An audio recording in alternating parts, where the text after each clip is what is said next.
I could just Windows.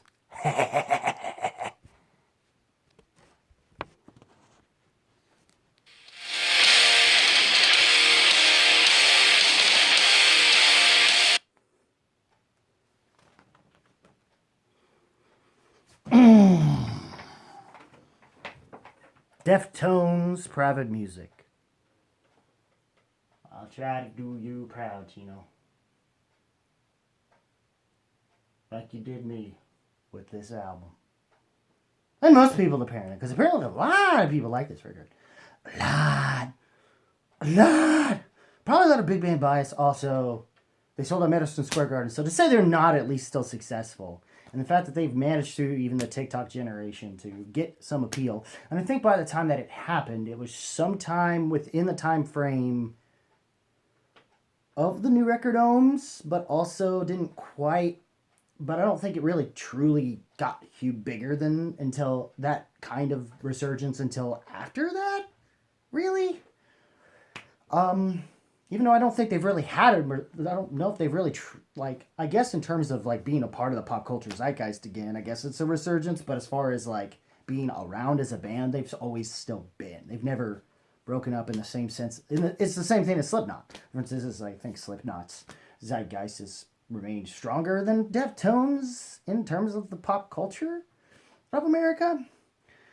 Even though everyone who knows about Deftones, when you speak their name in anywhere you go, at least anywhere I go, in the east side of Missouri, well, we always love this. We always love what this band does. And I apologize to my mother if for some reason she sees this. I doubt she will, but you're not going to want to watch the whole thing because, yeah, they decided to have this for an album cover. Now I have this and Pantera with Snake album covers. They already did a Skull, I guess, with self-titled. Guess they decided in order to prove they were still metal, they needed a Snake again. I don't know. And that's the plan for this Snake, was to be like the Snake in the Jungle Book, where it's essentially seductive in nature, or also a combination between that and the one that was in the garden of, I think, Gethsemane. I want to say Gethsemane, but that ain't right. No, that's where Jesus. No. Though speaking of that, Malcolm Madonna had a reference to the Holy Spirit and Tongues of Fire and stuff like that. So he's not void of having some Christian influence or background, at least, I guess. I mean, when you're Latino, I guess, in his case. Yeah, that kind of comes with territory. And I love also the fact the band is just that, despite whether or not their lyrics are, at least their membership, up until the how unfortunate passing of Chi Chen, rest in peace, one of the few underrated bass players out there, or at least one of the many ones that always gets overlooked by Cliff Burton, or Lemmy, or Flea. This goes on. But anyways, I really love this. This is the band's 10th studio album officially, not including not of course including unofficially, I think minus the Bear or whatever the hell is the name of that demo prior to Adrenaline. And then there's also the album Euros that never got released, which was the last studio session Chen was involved before his accident. Speaking of that stuff, also rest in peace to Brett Hines. I didn't really finish the Arcadia album Brett Brondaler has. It's fine from what I've heard so far, but I don't think anyone that is a Mastodon fan would write home about it as much as a Mastodon release. Just put it that way. It's just a point of curiosity, and if you like Braun enough, go check it out. But yeah, also this has a Snake on it too somewhere. Yeah, like a couple of them. Probably why my mom hates it as well. Yeah. So if I somehow get this for a shirt, she's gonna hate that too. Anyways, this album being their 10th studio album. I've enjoyed this band a lot. Sorry, I'm going to leave that in. And I've been a massive Deftones fan. I have pretty much every album, minus anything that came around pandemic, which would probably include Ohms. And then, of course, this album, obviously, since I happen to show it with this. I just can't afford to do albums anymore, and I guess I've decided to realize how sometimes streaming is good to have around when you don't have the money. It makes it easier to do your job. Would be nicer sometimes to still be able to listen to your albums and have the money to do that, but I don't. So, plus, now for those who did see the last video from months ago that I finally did for Ian Fisher, one of my local homies, for those that already knew and are long-term people of this channel, to the point even people call me R5 for my old name, Random Rock and Roll Riffs and Reviews. Shout out to you, Thrawn2K5. Miss you, buddy. I don't know if you watch this. Also, thank you for getting me into another band that came out with an album this year, The Haunted. So, they may make honorable mentions. Don't know about Best of the Year. Sorry I'm, stalling. I don't know why I am. All I know is a lot of people have talked about it, except for Meltdown. The Metal Meltdown. Uncle Melt / Uncle Melt, a.k.a. Uncle Melty, a.k.a. Robert, whatever his last name is, that I'm blanking on. Probably best I don't, even though he's probably made it public. But anyways, yeah. And I agree with his list, actually, more than Metal Trenches. I wish I was as not kind to this thing. Hell, I'd be more understanding if, hopefully, we don't get a Deftones drinking game out of Uncle Melty. So we don't have to fear that ourselves as Deftones fans having to be compared to Tool or Sleep Token fans in terms of toxicity. I don't want that. I don't want that for Deftones fans. For us Deftones fans. Also, to be fair, since talking about Ohms and the release of this, I'm changed a lot since the last time I did a ranking. More on that when I finally get to doing that. A lot of rankings I wanted to do, I never got to do it. But anyways, this one feels like it kind of is the first back with Nick Rosales as producer. Last time I heard anything I liked from Nick Rosales recently, I believe, was Code Orange's Underneath. And that was pretty high up there that year. That it had come out in 2020. Ironic, given Deftones had released his album first with Terry Date in a long time. The Terry Date album, aka that we all glad exists to make up for Self-Titled. And yes, that's the one thing that hasn't changed. It's still lower on the list. I have a better appreciation for it as an album, but yeah, it's still a mess. Though I don't agree with Uncle Melty. He literally just named off the album tracks I do like as his worst, which makes me very sad. But anyways, I'm sorry this hasn't been a proper review. I'm on a tangent. It's been a while. There's a lot that I want to happening in here. I want to get out because I haven't done a video in a while, and so forgive me for that. And I want to get this done before somebody has to go to bed. Anyway, anyways. But yeah, My Mind is a Mountain was the lead single that you heard a little bit of.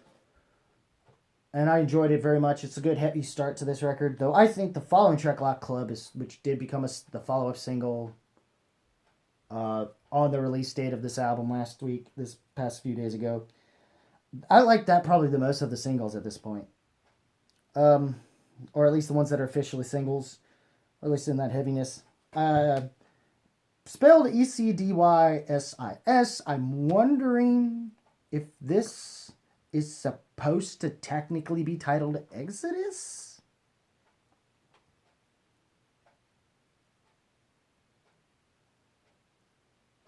Or Insidious. I'm still figuring that out. But, yeah, most of this record to me comes across like it's more, they leave off from what they did with Terry Date on Ohms, but they add in elements they had in Gore, and with Nick Rosales' help, he brings basically that era of production that he's done from the Diamondized Koinoyoken days, and those are still, and it's pretty much, he brings that sort of um, gloss over it, I would say, in production. Even though I'm told his production is flat, and I kind of slightly wonder if it is in a way, or at least in this recent listen, I started to notice the more specific production he had with Deftones that are like that. But it also seems like it's, I feel like at least with this record, they're coming off of Terry Dates' thing this time around. Then again, they probably technically did before, if yours was an official release, if you think about it. But it never was, so we only got off the Bob Ezrin one and Saturday Wrist, which I know is Chino's least favorite, but honestly, I've come around to it. Like, you're going to be surprised where I put it if I ever do the ranking compared to the last time I put it, which was actually pretty low on the list. Also, my thoughts on Gore has slightly changed, but not by much. Like, I would still rather listen to it over self-titled. But anyways, spoiling too much on that ranking. But I enjoyed that Lock Club. Exodus is great. Infinite Source is pretty good. I also love the riff on that. It's not something like, nothing about this record I think has a lot in it that is different from what you get out of Deftones, but it has a certain thing about it that you expect of Deftones in terms of being just solid, like comfort in solidarity, coasting in solidarity. Since Ohms, because they tried being experimental in Gore, and most people did not take to it very well, or at least most people that are online have said so. That level of vocal minority, or at least some of us that haven't, or in some cases me and Melty, feel it's a much better record. I don't know if I go as far as him. I'd rather put it as good, not great like he does, or even to the extent of being an incredible record. I don't really agree with that. Yes, I think that's good. Ohms is better, and then now this is even better than that. That's the one thing about this record that is impressive, that I don't think we were expecting coming off of the singles. In fact, the songs we do get that are deeper cuts are much stronger, or at least up until we finally had Locked Club, and that one was pretty cool. Souvenirs, pretty cool. The longest song on here, CXZ, which I think is an acronym for sexy. Not that surprising, given Deftones music is that. Especially, I mean, for fuck's sake, they had an album called Around the Fur. And have you also seen the album cover? Heard the song? Yay. And apparently he recently said that was his favorite album he's ever done. I'm okay with it, as given how, between nostalgia and just even hearing it from nowadays, yeah, I'm okay with that. I kind of am. Yeah. And then there's, and then the track to me that I think, aside from, that I think hits the best to me, in that way that feels like a mix between Kim Dracula and like Sex Tape and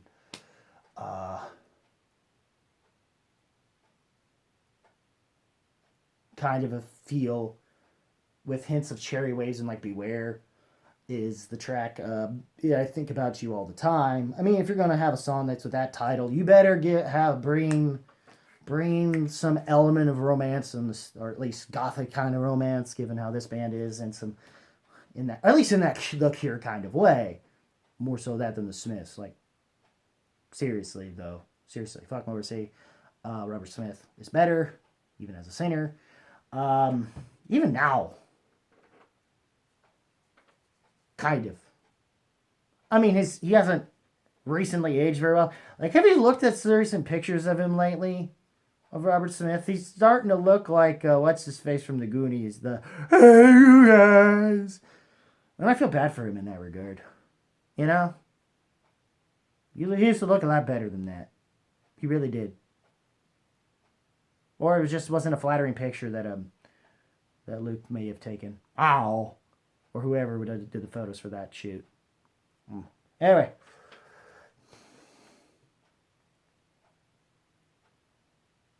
But yeah, that was good. I love that one. It's pretty solid.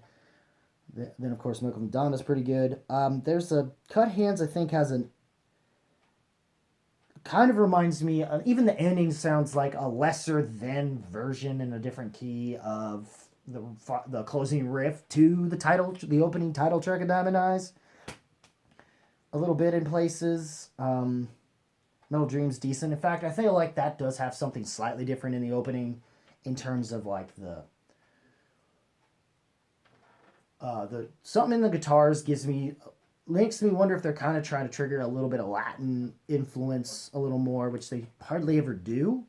So, or maybe some reggae touches here and there, which you hardly ever really think of them in that. They kind of may have done so, but it's probably so distorted you can't tell as much, in places with how Stephen Carpenter does his guitar stuff. And I mean, you think with Beyond Metal Dream, it would sound more metal, but it's really the Dream part that I think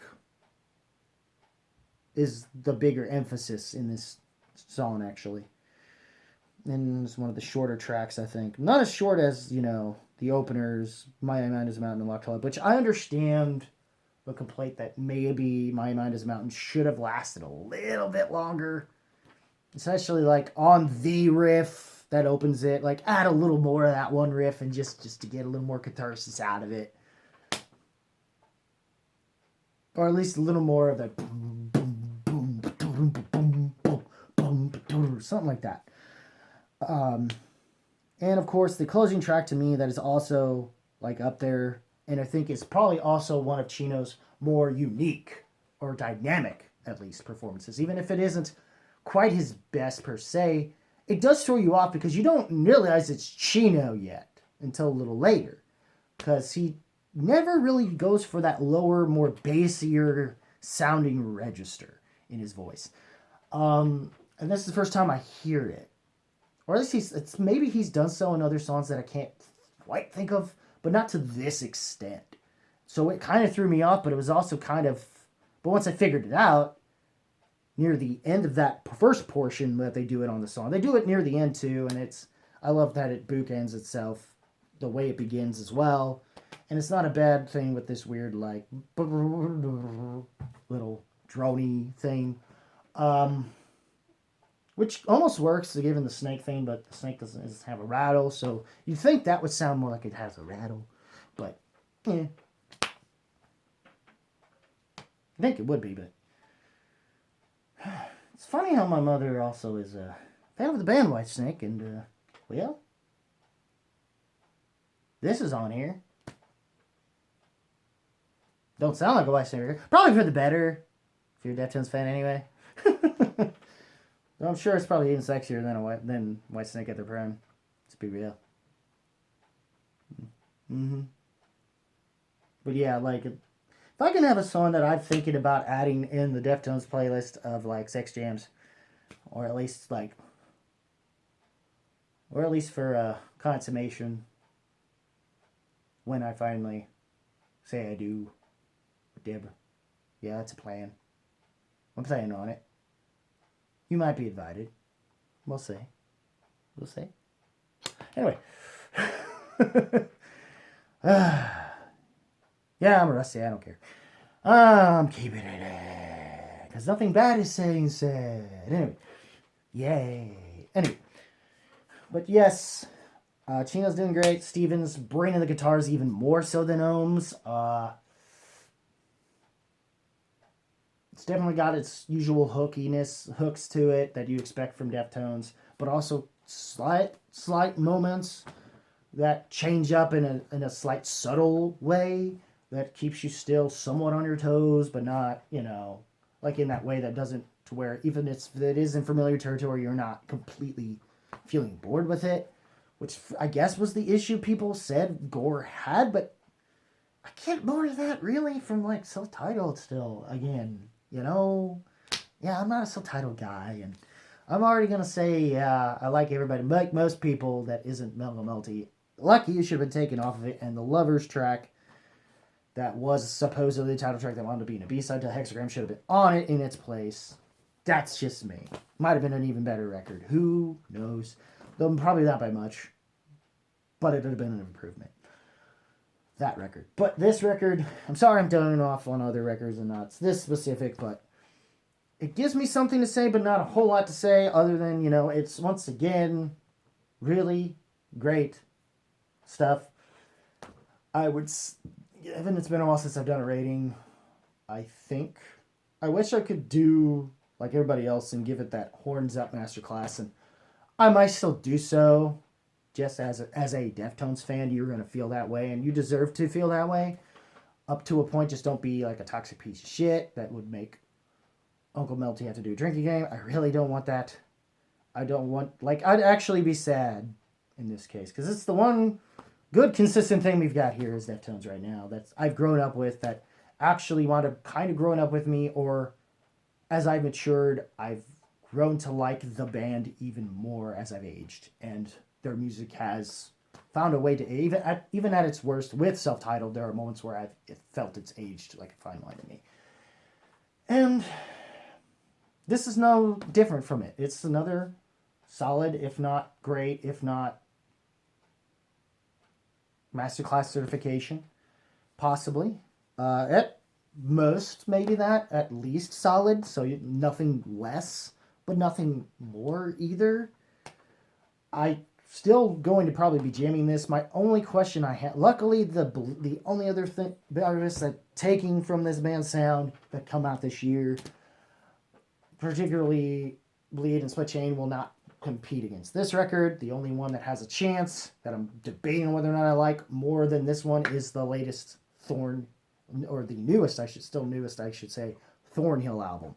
I don't know for sure if I like that more than this or the other way around. I'm still debating on that. I might listen to it later.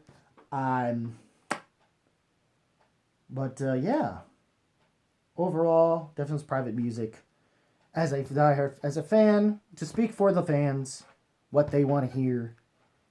Masterclass certification, horns up, But for me, I'm also thinking more. It's more closer to like a. How was the other rating? It's not thumbs up.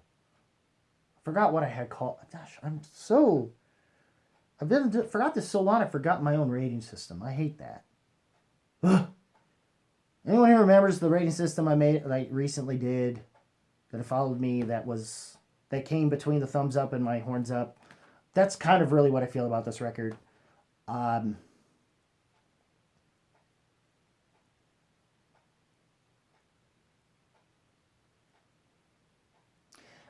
should remember, but I'm forgetting it, and it bothers me. That's how rusty I am in this, and I apologize, and I wish I wasn't this rusty on one of my favorite bands that may at this point be my favorite band of all time, because even at their lowest moments, I still want to come back to all of their records as a whole for the most part. Or at least hasn't felt like they've let me down in a way, or anybody down, in a way that people are starting to feel about Tool right now. Toxic fandom or not, it's a lot of people, and the way Maynard's been acting, I don't know. I just don't know. But I'm glad for this. I'm glad Deftones made another great record. And proved they're still great. And they needed to be, especially given the recent resurgence in their popularity. And if you're going to sell out Madison Square Garden, you better have something to back that up still. And this does, amongst everything else in the discography. I don't know if I'm putting it in the higher top 5 of the band or the lower 5. We shall see when my ranking comes up. You will notice it when I upload the post. But if you are a Deftones fan, this will not disappoint you. Please check this out. I probably went longer in tangent than I was supposed to. I don't know if I'll probably edit this or not. I apologize if this is super long. By this point, if you stuck around, thank you very much. I'm sure you'll still want to stick around and listen to what I have to say, because it's the freaking Deftones. Don't blame you at all. I mean, I got Chino in the back here, for Pete's sake. I mean, I gotta live up to having this in the background, so it'd be stupid of me to not talk about this record. So yeah. Yeah. There's some other albums I didn't get to talk about, like Chevelle, Rise Against had a record, even though I'm hearing some weird backlash on Ricochet. I don't fully understand right now I guess it just depends on how you listen to it, because the way I heard it through my car, it was actually good, and to the point where I would consider as an album a lot better than I initially thought. Chevelle Record's better than I initially thought too. Heck, the bigger surprise was No Rain, No Flowers from Black Keys, actually. Yeah. I may make honorable mentions, if not possibly best of the year, actually. I mean, this will probably make it up there no matter what, because I'm a Deftones fan. It's going to find a way. If you're into Deftones that much, you know? It's going to find a way to be up there, you know? Whether or not it's the tippy top this time around. I may have cooled on Ohms a little bit, but, you know. I still like it a lot, though. But anyways, what did you guys think of Private Music by the Deftones? Did you love it? Did you just like it? I mean, there's no way you hate it. And if you do, I don't know if I want to understand you or ever meet you as a person. I mean, hopefully, other than that, you are a decent human being, no. And I can, like, to where I can look past that, you know what I mean? That'd be great. That's a kind of a good human being. If you're a good enough type of person that if I can look past your hatred for Deftones, you know, all things that actually can make and all things that are heavy and still baby making type music, you know, that's kind of what Deftones is. Or at least I think it's better than Slave Token. Like, seriously, that stuff is... I tried, guys, but it's this band... But Mushroomhead trying to be more this band than Faith No More, and like what that band already does, trying to be Faith No More light, they're failing at being Deftones light. And I've heard better Deftones light earlier this year from other bands that I had mentioned. Also, one that is that, but also turned out to be also underwhelming, that I also would have compared that I wanted to like. But in a similar way to like the Turnstile one too. Because that record should have been better, but for some reason the production just didn't suit it. And it wasn't as good as that one. And I'm kind of bummed about it. And that was, I forgot the name of the band though. That kind of bothers me. But anyways. Other than that, what did you guys think of this album? Leave a comment below. Let me know. As always, guys, keep it random. Random, keep it real. Oh yeah, that's right. It was keeping it real. That's the ranking. Keep it random. Keep it real, keep it rocking. And I'll see you in the next video, whatever and whenever that may be, given my upload schedules at this point. When you have a girlfriend that you're thinking of eventually marrying at some point, hell, especially in a day from the time, 2 days from this recording and a day from the time I'm probably going to upload this, it will be me and her, Little Debbie's 1 year anniversary.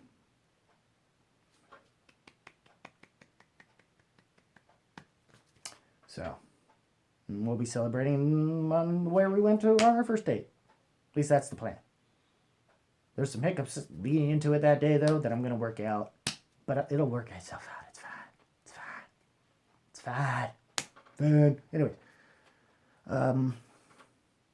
Anyways, take care, y'all. And have a lovely day. Well, it's a better day than, you know.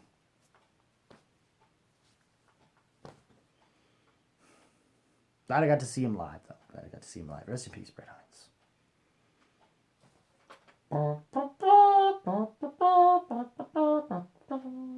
Take care.